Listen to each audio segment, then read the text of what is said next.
late. So after the late. So after the late. So after the Hello and welcome everyone to another live streaming of Sports Point Cricket. This is Hello and welcome everyone to another live streaming of Sports Point second test against Australia. Hello and welcome everyone to another live streaming of Sports Point second test against Australia. Hello and welcome everyone to another live streaming of Sports Point second test against Australia. Hello and welcome everyone to another live streaming of Sports Point second test against Australia. Hello and welcome everyone to another live streaming of Sports Point second test against Australia. Hello and welcome everyone to another live streaming of Sports Point second test against Australia. Hello and welcome everyone to another live streaming of Sports Point second test against Australia. Hello and welcome everyone to another live streaming of Sports Point second test against Australia. Hello and welcome everyone to another live streaming of Sports Point second test against Australia. Hello and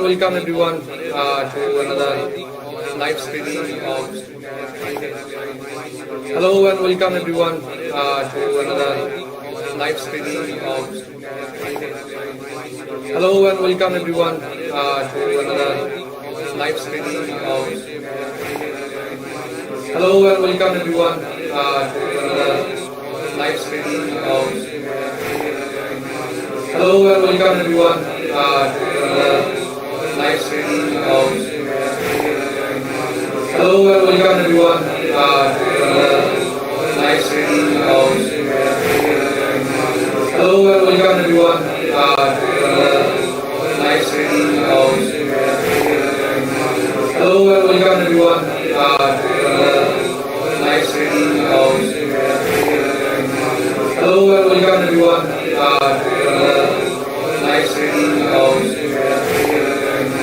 Hello and welcome everyone to another live streaming of Hello and welcome everyone. We will dive into all the details of from day one at Adelaide. So after the first test, we saw a viral clip of Yashasvi Jaiswal saying it's coming too slow, and it was against Mitchell Starc. Obviously, with the experience Mitchell Starc has of playing the pink ball test, and we all know that Aussies are great at fighting back. Aussies are toughest when they are against the wall, and we saw how the Australian bowling lineup fought back against the Indian team, which had extra batters like Shubman Gill and Rohit Sharma in their batting lineup. Okay, so first things first, Mitchell Starc. We expected to see him like this. We expect to see Mitchell Starc like this, bowling up front with swinging the ball back into the right-handers, ball moving away from the left-handers, and at a speed over 145 kilometers per hour. We are accustomed to see Mitchell Starc like this. Obviously, we had below average Mitchell Starc in the first test, and we knew that he will make the comeback. Obviously, with Mitchell Starc, we always know that you will have the option to score runs as well, just because he loves to bowl in the full ideas. He loves to swing the ball. He loves to take those early wickets, and that's what he did against Yashasvi Jaiswal as well. It is like, if you remember, it was like against England in a pink ball test as well. He got one of the English batters like bowling around the legs as well, bowled him around the legs in the first over. So Yashasvi Jaiswal obviously was expecting something like in and around off stamp, ball moving away from him. But the thing is that with Mitchell Starc, he always, like we saw in the IPL final as well against SRH, that he loves to come close to the crease and bowl in the middle and leg stump, and then move away the ball as late as possible. With the revolution he gets on the ball, and with the pace he has, the ball moves so late that it becomes quite impossible for the batters to react to that. And that is what happened with Yashas Vijay's as well. And I guess he didn't have any answer to that. He couldn't quite say that it was coming too slow in this case. Even the scoreboards were not ready on the Hotstar that we were seeing, or even on the Star Sports as well. The thing is that with Mitchell Starc running in with the pink ball and with the kind of weather they have in Australia, it was bound to swing, and that is why I think he tried to follow the ball, follow the first trajectory of the ball, and his head fall to the offside, and it was quite plumb, and a great start for the Aussies. But post that, I believe India did well. Post that, India did really well. Was impressed by how Shubman Gill coped with the pressure, how KL Rahul went about his business. He was patient. He was waiting for the ball in his half. Obviously, when he had the room, he went for the shots. When he had the chances, he went for the flashy shots. And Shubman Gill was also looking great as well. But the thing is that with every pink ball test, we saw that it might be that you were 90 for 1, but things might go wrong, I think, in quite 3 or 4 overs, in between 3 or 4 overs, because once you are 90 for 1 and you can go like 120 for 5. And this is the thing that happened with India. After a brilliant partnership between KL Rahul and Shubman Gill, we saw that how Australia made the comeback. And after the dismissal of KL Rahul, obviously it was a very good ball from Starc. It was a great ball, even a more, I think, brilliant catch from McSweeney, which removed set KL Rahul, who was looking terrific at that moment. I think that gave the Australians the moment to break through into the Indian middle order. And after we saw that the same thing happened with Virat Kohli. He tried to follow the ball. He tried a flashy shot, a pitch cover drive. Within the first few balls, he was playing a runnable innings.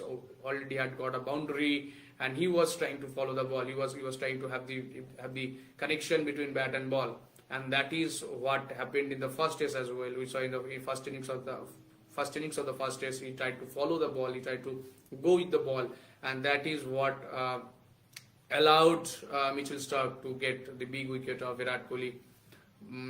Don't know if it goes like this, if he tries to follow every ball in first 20 balls or 20 or 30 balls of his innings, it would be tough for him to go and have a big score, unless and until India are at a position like 110 for 1 or something like that.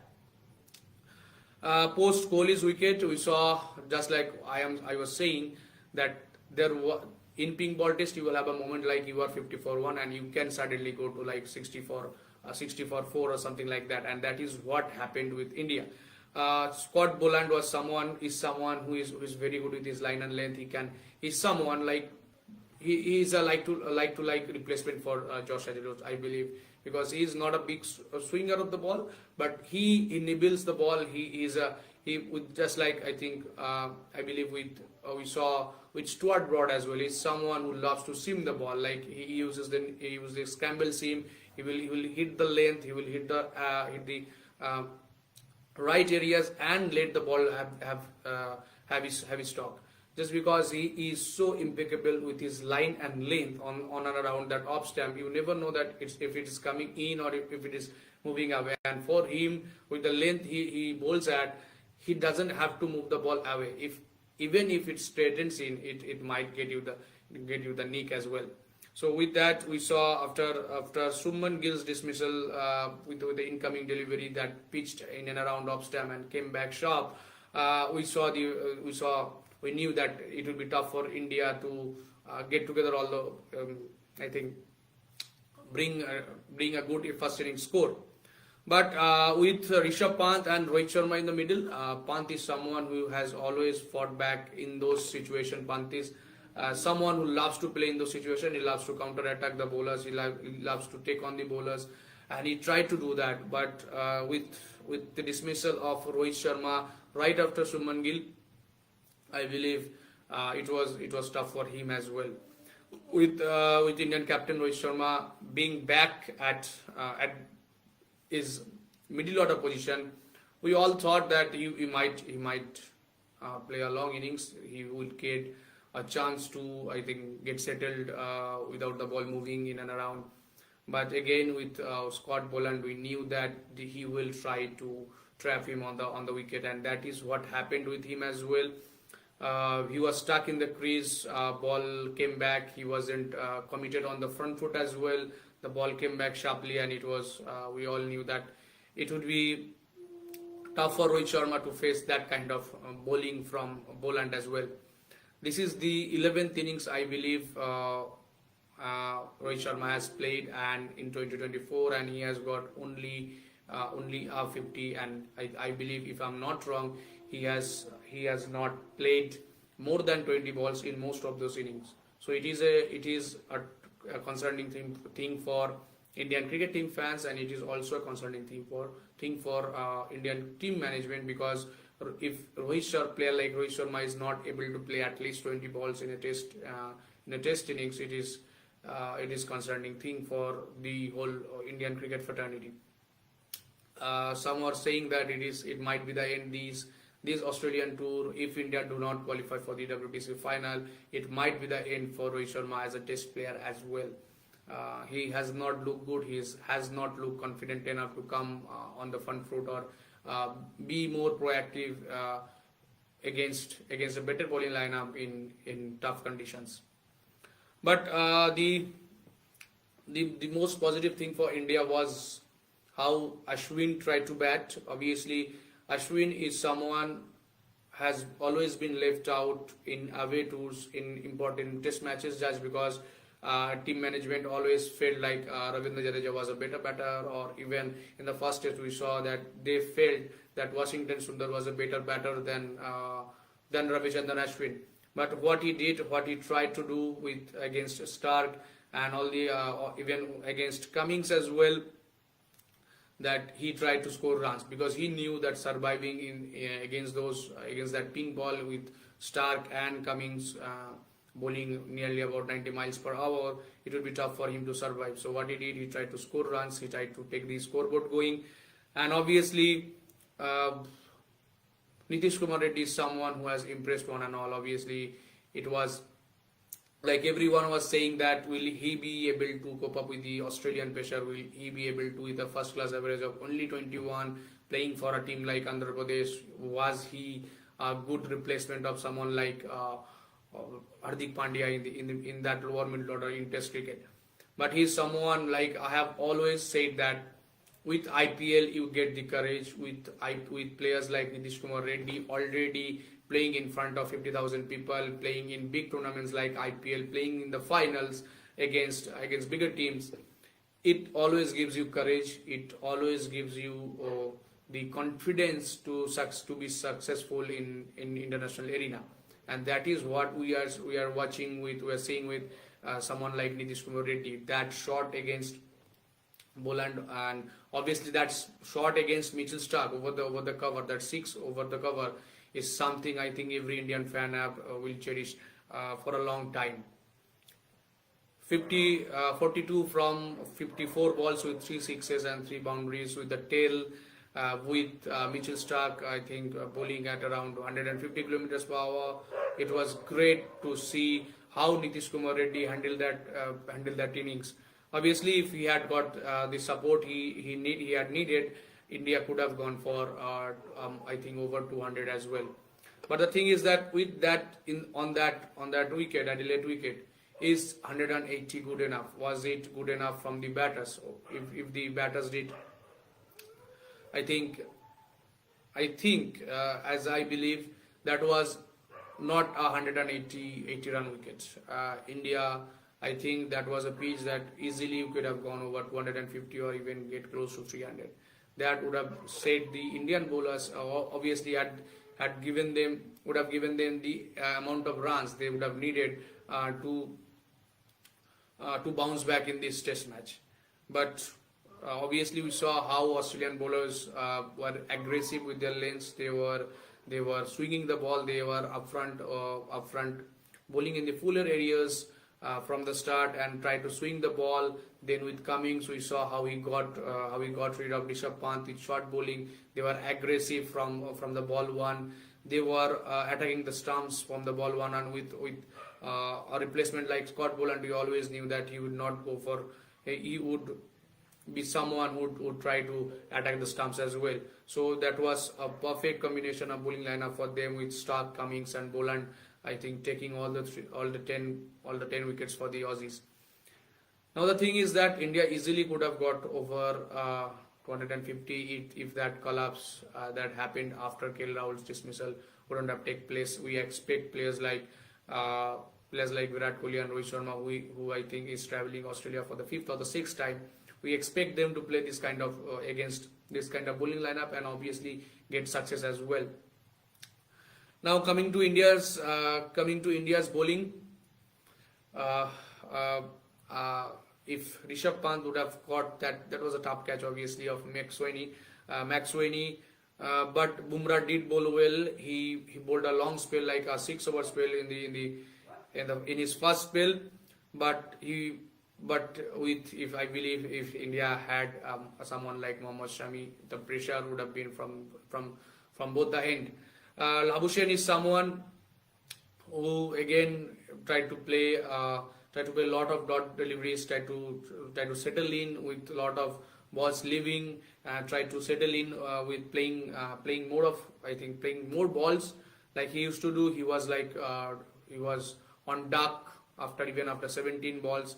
Siraj did try his best. Siraj bowled well, but I think with Harshit Rana, after a certain point of time, he lacks the control. He suddenly wants to bowl short, and he can leak some runs as well.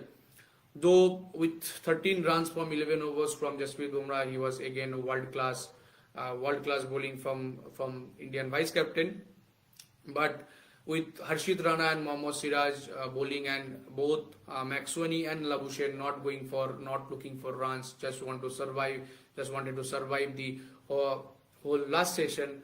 I believe that we needed someone like Mohammad Shami who could easily get you wickets even when the batsmen are not trying to get runs or not looking to score runs. In that case, Rohit Sharma did try to bowl Nitish Kumar Reddy for a few overs. He went for runs as well. Now the scene is that Australia are 86 for 1 after the end of day one's play, and